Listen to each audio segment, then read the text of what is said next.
fazer até isso durante o regime de votação, fazendo a abstenção, que deve ser o nosso encaminhamento, porque qual é o problema? Qual é o problema que a gente está encontrando aqui? Uma vez eu estava no cinema São Luís, professor.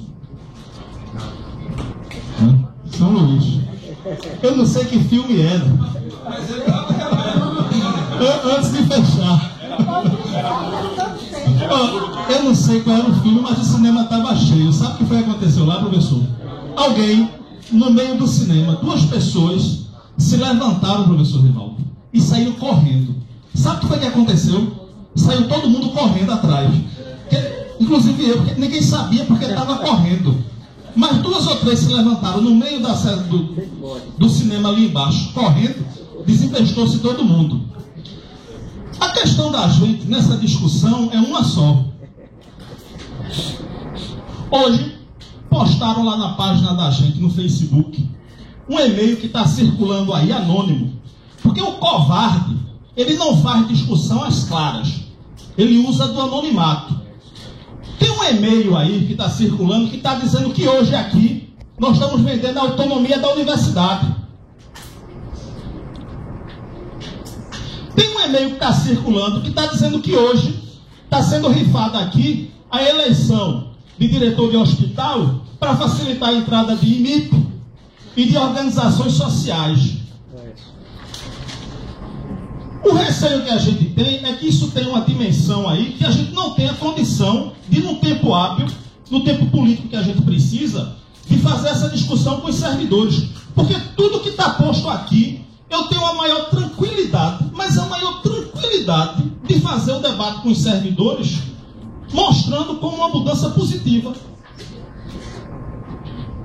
Agora, nesse ritmo que está sendo votado, infelizmente a gente não tem, e eu lhe digo logo, em função disso, por nós não termos a condição de fazer essa discussão com os servidores do que está sendo votado aqui, nós vamos nos abster dessa votação. Podia fazer a declaração de voto depois, né, quando fizesse a abstenção, mas a gente está fazendo logo agora, porque eu queria pontuar umas coisas. O serviço público estadual, o servidor público, está em via de extinção.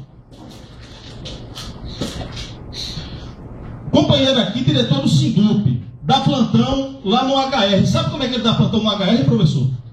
Com o CPF. Pega o número do CPF, entrega lá, dá um plantão hoje para receber daqui a 3 meses. É assim que a Secretaria de Saúde está funcionando. Está suprindo o servidor. E é assim que muitos órgãos hoje estão funcionando no governo do Estado. Aqui, para os servidores da Universidade de Pernambuco, a avaliação que a gente tinha não era boa. Ainda tinha um pouquinho de esperança que viesse a ter concurso, pela natureza do órgão. E pela preocupação que o governador demonstra ter. Mas a falta de uma fala em relação ao concurso público e a realização das seleções simplificadas, colocando o trabalhador, principalmente no interior, para ganhar menos do que um salário mínimo bruto, isso deixava a gente angustiado. E pensando que os servidores da UPE estavam em via de extinção também. Aí aparece uma proposta dessa, em última análise, o que está sendo colocado aqui, com a efetivação dessas propostas? A carreira do docente e do técnico administrativo está mantida. Está fora da extinção.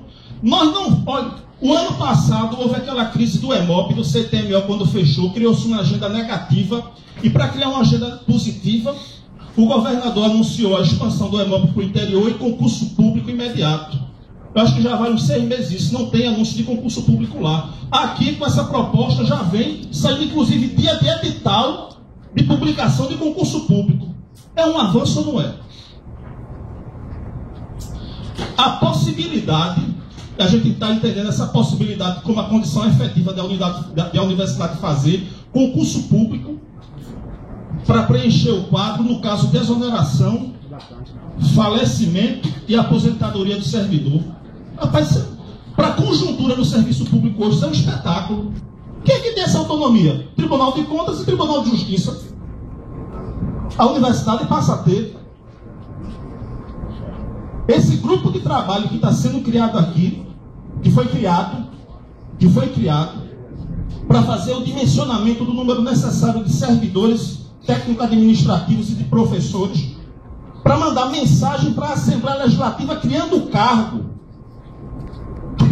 cargo para fazer concurso no segundo semestre. Professor, há 679 cargos de técnicos administrativos vagos. Vai ter concurso para esse povo? Vai ter concurso, né? E, inclusive, esse aditamento aí que o senhor leu reforça o ofício que o secretário mandou ontem. Claro, concurso para suprir todas as necessidades de servidor aqui da UFPE. Rapaz, isso que está acontecendo nos deixa contempladíssimos.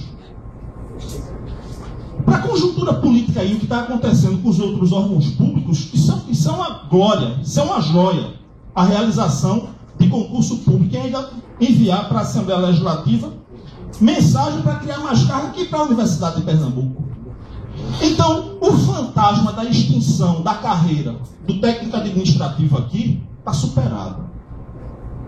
Está superado. E me parece que, inclusive, a ideia de que a universidade pudesse se transformar numa organização social ou pudesse tomar conta, porque eu acredito que o governador não iria fazer isso fazendo concurso para cá, investindo em recursos humanos. Se ele quisesse sucatear, faria como está fazendo na Secretaria de Educação, colocando o trabalhador lá para receber 3 meses depois, dando só um CPF para fazer a inscrição. Porque para a Secretaria de Saúde está claro, ali é organização social mesmo. Então a gente fica feliz de estar presenciando isso que está acontecendo, essas propostas, de estar presenciando o que está acontecendo aqui hoje, essas propostas do governo. Os trabalhadores aqui contemplam e muito. Agora, qual é a questão? A gente não pode votar aqui aprovando o professor com toda tranquilidade. Vou lhe dizer isso. Porque nós temos uma categoria e para o bem ou para o mal a gente tem que fazer a discussão com a categoria. Esse é o princípio básico do sindicato. E nas discussões não tem como não valorizar isso. Inclusive, para combater até esses argumentos que isso aqui vai virar OS, que o IMIP vai entrar. Porque eu acho que quem, inclusive, trabalha com e-mail anônimo não merece nem resposta. Mas os servidores que têm interesse nessa discussão, a gente fica angustiado, porque, rapaz, é um negócio interessante. A mensagem do mal tem o poder de se espalhar, que é uma coisa interessante. A mentira, a calúnia, se espalha de um jeito. Porque quando a gente for conversar com o servidor sobre o que está acontecendo aqui, a gente não vai conseguir explicar isso de uma vez só não. A gente vai levar meses conversando sobre isso, que era o tempo que a gente precisava, pelo menos que estava disposto. O que foi apresentado por aquele grupo de gestão, que até junho se resolveria a forma, e de junho até o final do ano a gente teria esse tempo para estar conversando com a categoria. Como a gente não vai ter esse tempo, a gente se abstém aqui na votação. Agora eu quero dizer, e para concluir, dizer o seguinte: as eleições de diretor de hospital.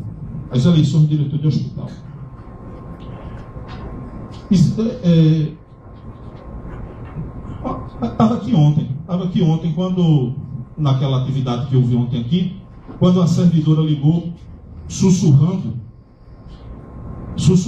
aí disse: você sabe que vão acabar com a eleição direta nos hospitais? Você tem uma discussão aqui sobre isso. Então, o que eu quero dizer é o seguinte: é a forma como estão colocando isso, né? A forma como estão colocando isso. O Conselho de Gestão, o conselho administrativo e a indicação desses gestores executivos, através do comitê de busca, com um projeto para a gestão, seja lá de 1 ano, 2, 3 ou 4 anos, isso qualifica extremamente a gestão. Com todo respeito, é diferente do que está hoje. Porque não há como não dizer que não tem que o cara, para chegar como diretor, faz os maiores acordos políticos aqui. Em detrimento, inclusive, do serviço, do órgão em que trabalha.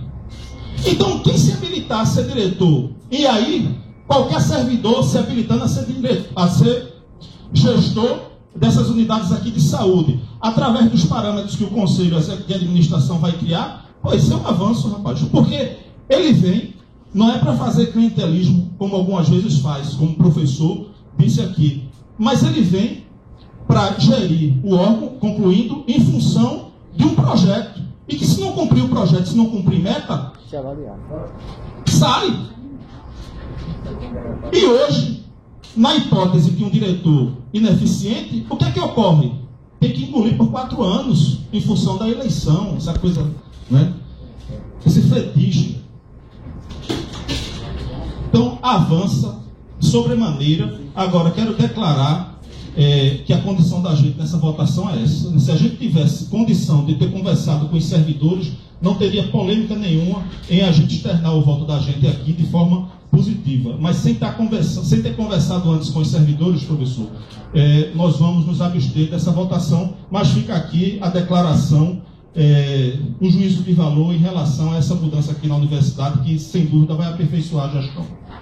Obrigado. Só tem 2 inscritos ainda para a gente poder encaminhar a votação.